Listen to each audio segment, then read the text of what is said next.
Oi pessoal, dando sequência aos nossos primeiros vídeos aqui de 2024, né, em que eu apresento livros para ler.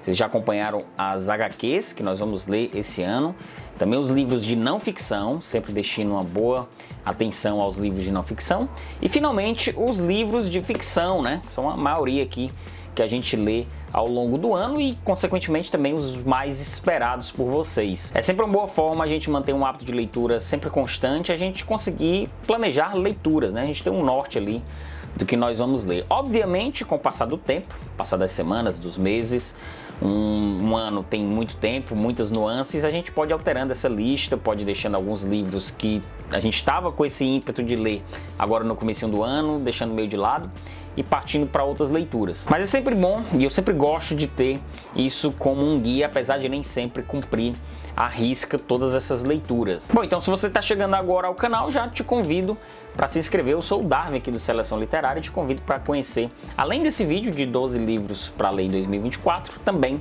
acompanhar os nossos outros vídeos que a gente está lançando sempre todas as semanas. Se você estiver ouvindo barulho estranho ao fundo, é a minha companheira de gravação aqui, a Luna, que está num belíssimo de um ronco e alto, e eu acho que está sendo captado aqui por esse meu microfone. Deixa ela dormindo aí, o sono dos justos dela.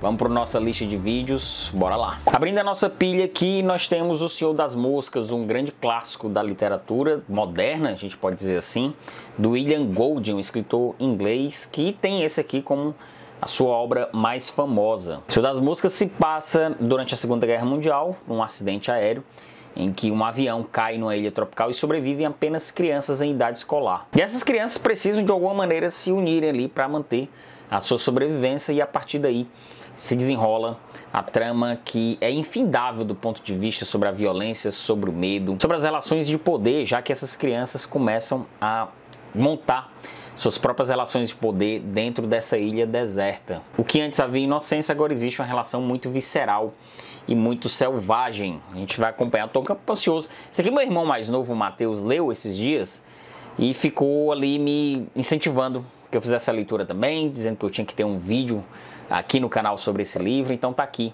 Matheus, eu coloquei na lista O Senhor das Moscas, do William Golding, que é um livro realmente que há muito tempo eu já tenho essa vontade de ler. E também quando eu li aquele romance do A Costa do Mosquito, né, do Paul Theroux, que eu tenho um vídeo aqui no canal, vou deixar o link aí para você acompanhar, e a gente pode fazer a relação aqui, correlacionar com essa obra que foi do vencedor do Nobel de 1954. Aliás, o livro foi lançado em 1954, William Golding, para a gente conferir. Mantendo ainda entre uns grandes clássicos da literatura, eu vou agora com Taras Bulba, do Nikolai Gogol, um grande clássico da literatura russa. Gogol, eita, que a Luna tá ficando alto.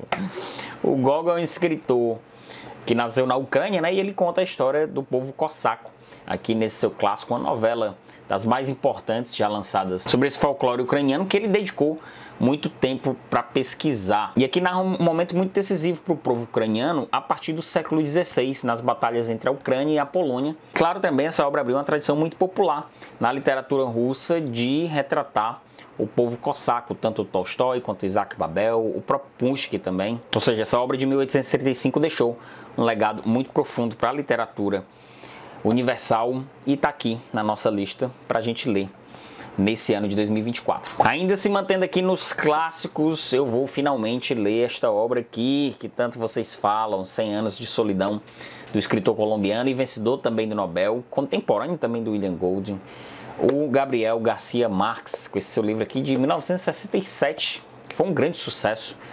Até hoje é um grande sucesso, uma das obras mais lidas em todo o mundo, que conta a história da saga familiar de Macondo, né, ali aquele vilarejo que foi fundado pelos Buendia, e tem toda uma trajetória, uma árvore genealógica muito extensa para a gente acompanhar nesse realismo mágico tão característico da obra do Gabriel Garcia Marques, tão característico da nossa América Latina, porque através de elementos temáticos muito próprios da nossa característica literária, né, de revoluções, da loucura, do medo, da corrupção, o Gabriel Garcia Marques fez um dos romances mais celebrados do século XX. Essa minha edição aqui eu faço questão de tê-la, ela é bem antiga, é lançada pela Record aqui, com capa e ilustrações do Caribé. Então não me desfaço, podem lançar várias edições novas aí de 100 Anos de Solidão, mas eu acho essa aqui a mais simbólica e a mais bonita de todas elas, ainda mais ilustrada e assinada pelo Caribé, né? É uma pena que em novas edições não tenham saído, não mantiveram, né, com essas ilustrações, mas essa também não é tão difícil de encontrar em sebos por aí, e finalmente vamos fazer a leitura desse grande clássico aqui. Bom, e aqui na nossa lista a gente já vai passar para uns contemporâneos aqui, também selecionei além dos clássicos, alguns contemporâneos e também brasileiros. Abrindo aqui a nossa lista temos o Ruído Branco, do Don DeLillo, um grande clássico do escritor também, considerada a sua obra-prima, que foi lançada em 1985 e traz alguns temas dos mais recorrentes na sua obra, né, como as relações sociais envolvendo a mídia, cultura popular, a grande massificação das informações, negacionismos, relações sociais através de governos. E justamente por conta de um acidente industrial que atingiu uma pequena cidade ali do meio oeste americano, a gente tem o nosso protagonista aqui, narrador dessa história que tem suas particularidades e nos coloca diante do desastre, da sua visão dessa alteração social que está acontecendo nessa pequena cidade através desse desastre. Tá aqui o Ruído Branco para a gente ler, o grande clássico do Don DeLillo em 2024. Mais um grande e significativo romance do século XX, o Flores para Algernon, do Daniel Keyes. Aqui a gente tem a história de um sujeito que é submetido a uma cirurgia para aumentar o seu nível intelectual. Ele sofre de uma grave deficiência intelectual e ele é submetido a essa cirurgia para aumentar o seu QI, sendo que ele passa a ter um QI maior do que os próprios médicos que lhe fizeram a operação. Só que a partir daí, obviamente, esse protagonista passa a ter duas vidas, duas relações e duas visões de mundo totalmente diferentes depois dessa cirurgia. Esse é um livro muito popular, tá, o mais popular do Daniel Keyes, e foi adaptado para o cinema e tudo mais.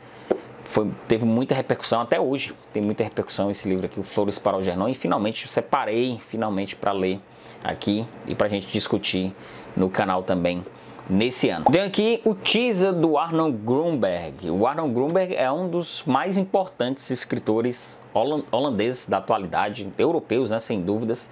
E esse aqui é considerado um dos seus principais romances, o teaser, que conta a história de um editor de livros que está passando por momentos muito dramáticos na sua vida, né? A sua relação com a sua filha mais velha ficou muito difícil depois de uma polêmica envolvendo ela com um homem mais velho. A sua esposa quer divórcio, a sua editora de livros o aposenta compulsoriamente, e a sua filha mais jovem, a Tisa, que é o seu xodó, a sua relação mais próxima, parte com um namorado para a África. E a vida desse homem, que tem o mundo ao seu redor em ruínas, a gente vai acompanhar nesse romance aqui, que é um grande clássico, e vocês também já me pediram muito para que eu fizesse a leitura desse livro aqui.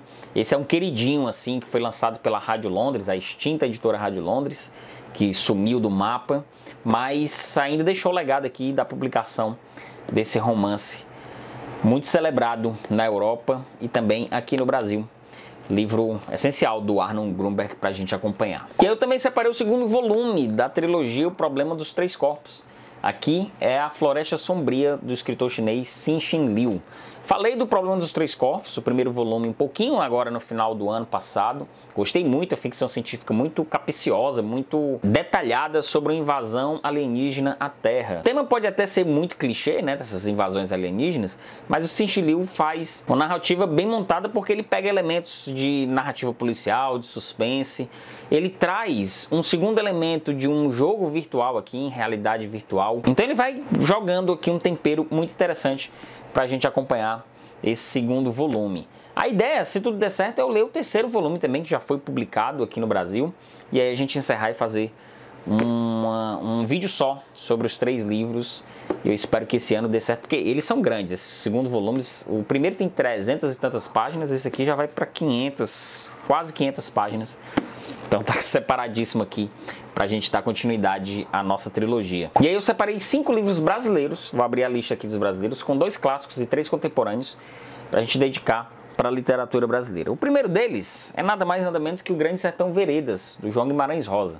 Aqui vai ser uma meia releitura, né, porque eu nunca concluí esse livro, eu li mais ou menos até a metade em 2020, e fiquei por concluir, eu vou retomar do zero dessa grandiosa obra aqui, que conta a história do Riobaldo, né? A gente tem a visão do Riobaldo contando a sua história de um cangaço de violência, de paixões e de sofrimento através dos olhos desse jagunço aqui, o Riobaldo, um dos grandes clássicos da literatura brasileira, sem dúvidas, e é um daqueles livros incontornáveis, né, que todo leitor tem que passar pelas veredas do Grande Sertão Veredas do Guimarães Rosa. Está aqui separadíssimo para a gente retomar essa leitura e trazer essa discussão grandiosa e empolgante desse livro aqui para a gente falar em 2024. Vamos ler também o Salvar o Fogo, o segundo romance do Itamar Vieira Júnior, depois do sucesso do Torturado, né? Ele volta com o seu segundo volume do que ele considera uma trilogia, que ainda vai sair o terceiro volume, mas que pode ser lido em separado, né? Torturado, Salvar o Fogo e um terceiro volume, contando a história aqui da Luzia e do Moisés, dois irmãos que moram numa comunidade afro-indígena que vive sob a sombra do poder da Igreja Católica e a relação dessas instituições também do Estado brasileiro, da vida cotidiana brasileira, né, dos sertões e os rincões ali afastados dos grandes centros urbanos, que é uma temática que a gente já percebe muito forte do Itamar Vieira Júnior, na sua criação dessas personagens, né, dessas figuras que ele imprime nos seus romances. Está aqui, Salvar o Fogo, para a gente fazer a leitura também. E aí também nós temos o Quarto de Despejo, da Carolina Maria de Jesus, Diário de uma Favelada, uma das mais originais escritoras brasileiras, também um clássico da literatura, com seus diários aqui, trazendo a realidade da favela do Canindé, e que ela viveu. Também retratou a sua história, a história da sua família, mas também a história de um povo sofrido, o povo brasileiro que vive afastado das favelas, dos grandes centros, tendo que trabalhar nesses grandes centros, né? A Carolina Maria de Jesus é uma escritora que foi um grande sucesso após o lançamento desse livro aqui, traduzida em diversos países, mundo afora, e que trouxe com realismo e muita sensibilidade a vida de pessoas afastadas à margem, que vivem nas favelas, nesse grande clássico aqui. Eu já li outro livro da Carolina Maria de Jesus, né? O Caso de Alvenaria, que seria uma espécie de continuidade desse aqui, e agora eu vou retomar para ler a obra original, que eu também nunca li completa, já li algumas partes dele, alguns trechos especialmente, um dos mais destacados, que não é difícil, né, você encontrar trechos desse livro aqui, que tem muita atualidade no texto da Carolina Maria de Jesus, no Brasil de 2023, ou seja, aliás, no Brasil de 2024 a gente ainda encontra muito dessa realidade impressa aqui pela Carolina Maria de Jesus, que a gente vai fazer a leitura também. Temos uma seleção de contos aqui para ler. Não há castigo maior do que um amor que dure para sempre, do escritor Marco Severo, o seu quinto livro de contos, lançado aqui pela editora Moinhos, em que ele agora faz uma provocação de que existe castigo para um amor que dura para sempre, qual o tamanho dessa eternidade, qual a medida dessa eternidade, né? A gente, claro, como diz aqui na orelha, a gente é remetido logo aos sonetos, às poesias do Vinícius de Moraes, que seja infinito enquanto dure, mas também as provocações do grande Nelson Rodrigues, que o Marco Severo também traz aqui numa prosa rodriguiana. E como é muito do feitio do Marco Severo, traz o ser humano, a densidade humana, a complexidade dos seres humanos, para trazer essas relações amorosas castigadas por um amor que dure para sempre. Tá aqui para a gente conferir também na nossa lista de 2024. E para fechar nossa lista aqui, também uma escritora cearense, a Socorro Racioli, com o seu mais recente livro, O Oração para Desaparecer, né? Depois do sucesso Cabeça de Santo, também já é um sucesso esse aqui, O Oração para Desaparecer, que conta a história de 4 personagens que se entrecruzam no tempo em busca de respostas, né? A Cida, uma mulher sem identidade nem memória, reconstrói pouco a pouco uma nova vida em um lugar completamente desconhecido, ao passo que o Jorge encontra nessa misteriosa estrangeira uma paixão inesperada. E do outro lado do Atlântico, a Joana é o fantasma de um amor há muitos anos perdido por Miguel. Então, a Socorro Racioli traz aqui essa história que vem conquistando leitores Brasil afora e já tem uma bela trajetória de um livro que foi publicado há pouco tempo, e eu estou ansioso para conferir finalmente essa nova prosa da Socorro Racioli, né? Não só essa aqui da Socorro Racioli, mas obviamente também essas nossas listinhas aqui, fechando esse nosso guia ao longo de toda essa semana aqui de HQs, de não ficção, e agora os nossos livros de ficção aqui para a gente acompanhar e deixar tudo programadinho, tudo certinho para 2024. E claro, obviamente eu quero a participação de vocês aqui. Quero primeiro agradecer, né, quem chegou até o final do vídeo aqui, acompanhando as nossas listas, quem vem ao longo das semanas comentando. Eu adoro realmente acompanhar a participação de vocês, faço questão de responder os comentários, mesmo que eu demore um pouquinho, mas eu vou lá e respondo, e quero também que você me passe dicas aqui, né, porque obviamente eu não vou ficar só nesses 12 livros ao longo do ano, né, eu vou ler mais e vocês vão ler comigo, né, e claro, deixem as dicas de vocês para mim aqui nos comentários. É isso aí, pessoal, valeu!